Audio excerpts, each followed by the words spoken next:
I think we are back. Marvel has $1 billion movie. Oh, fuck off! The WWE is the biggest it's ever been, surpassing the legendary Attitude Era.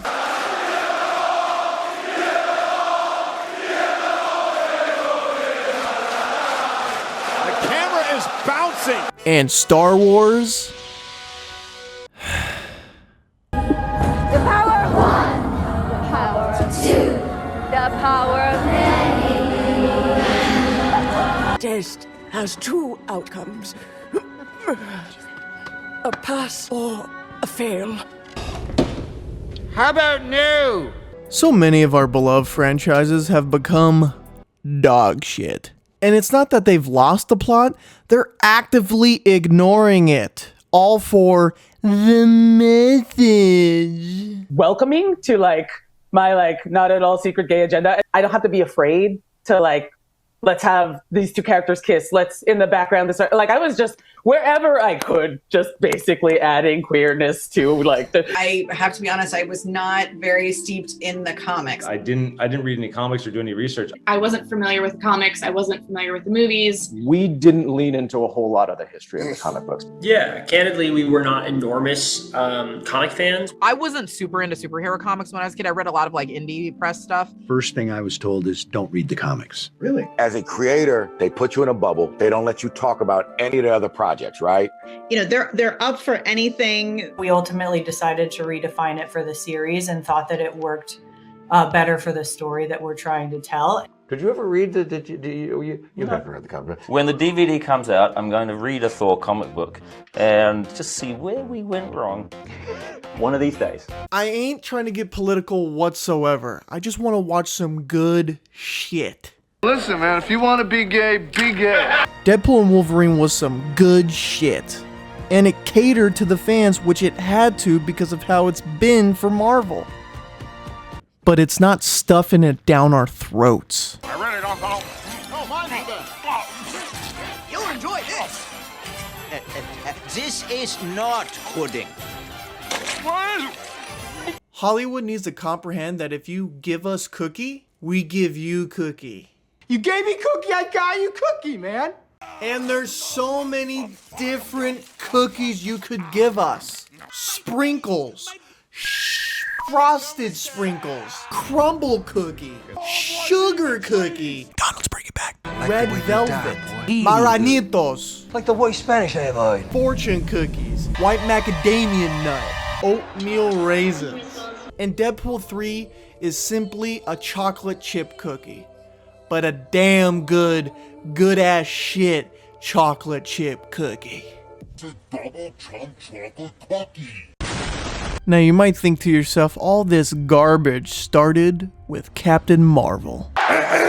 This bullshit actually started with The Force Awakens, but it wasn't egregious. Episode 7 was some solid shit to me. I'll accept it being some okay shit because it was kind of a weird homage reboot of Episode 4. The problem was that this is how the writing and directing of the Star Wars sequel trilogy really went. Yeah, they know I'm a fan of this franchise. Huh.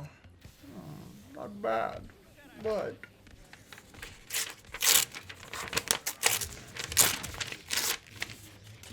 This is how I like it.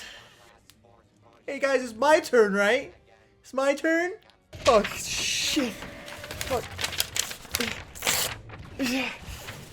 Maybe this one? Oh, shit. There you go. There you go. We got ourselves a movie. You guys gotta throw him a third love interest for this guy. This guy right here, he's getting a third one. And the Oscar goes to... Oh, all we wanted was our Stormtrooper turn Jedi!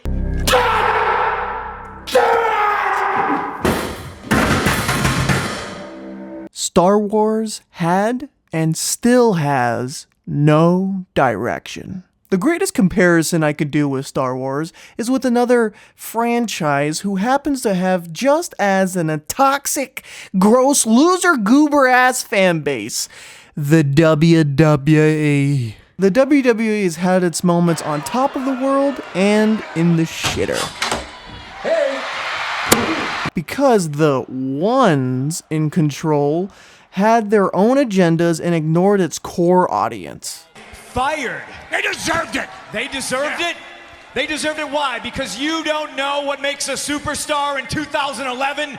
You don't know what these people want? Forcing and shoving things down our throats while also not really making any sense. Are a sniveling little suck-up sellout full of suffering succotash, son! Now after some shit happened... Come on out, you rapist!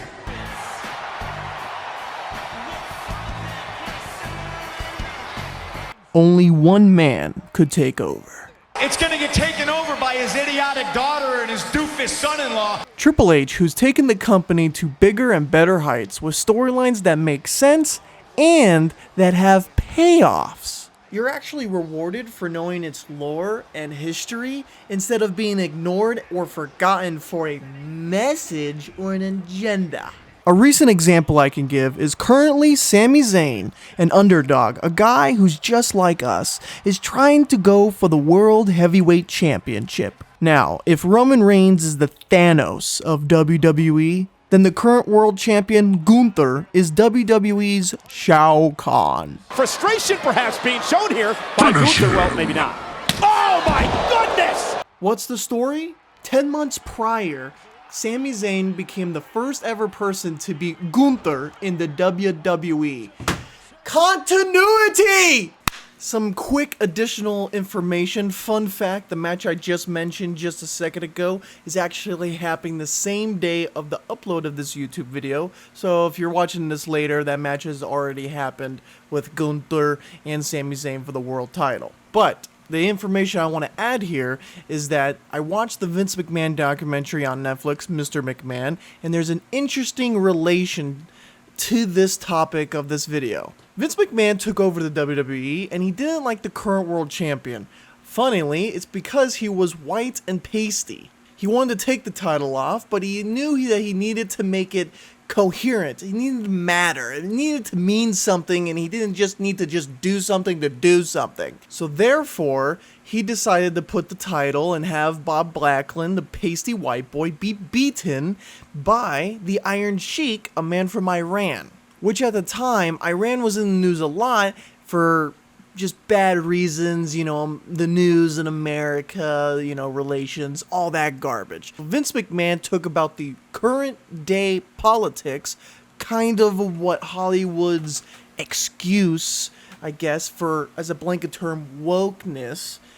You know, that's the reason they're doing it, is because it revolves around the real world of today, which,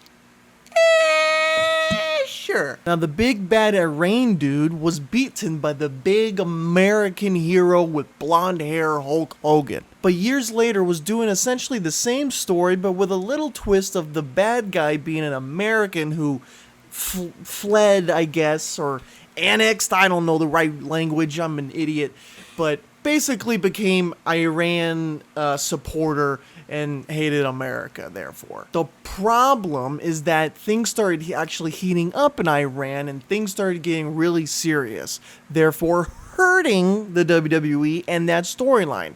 And Vince had the cells to actually, he still went through with the match because that's what he wanted, but he pulled back the themes and just made it more so about the match itself and not Iran. This sounds very gay. The fact that the current WWE can do it better than Hollywood is insane. But what's the point I'm trying to make, bro? Okay? We need to get these Vince McMahons out of our beloved franchises. Pretty much every single movie has some kind of message. Place Beyond the Pines, probably my favorite movie of all time. It's about a man's masculine identity and the sins of the father. If the father's there, not there, but kind of not really. And the story is about Ryan Gosling, who tries to provide for his kid by robbing banks. Good shit. The Dark Knight. How far are you willing to go in the face of chaos? In the sake for good. good shit. Batman v Superman Ultimate Edition. I don't really remember what this movie's about. Martha? Solid shit. Barbie. Women empowerment, which is perfectly placed and done. It's a movie about a Barbie doll, not aliens invading. You want to watch a movie about equality between men and women? Go watch Blue Valentine. Thanks for watching. Was that a complete waste of time, or did that feel like you were kind of prepping for the show? It wasn't a waste of time at all. I wanted to get the absolute most out of this experience, and I think you have to deeply, deeply respect the source material, at least for me, and I love to throw myself into all of my research, but this was so fun. There's so much lore and so much passion behind the games and so many details, and it made it even more exciting when I put the Volt suit on or the Pip-Boy for the first time. Like, that moment was not lost on me. What a big deal that was.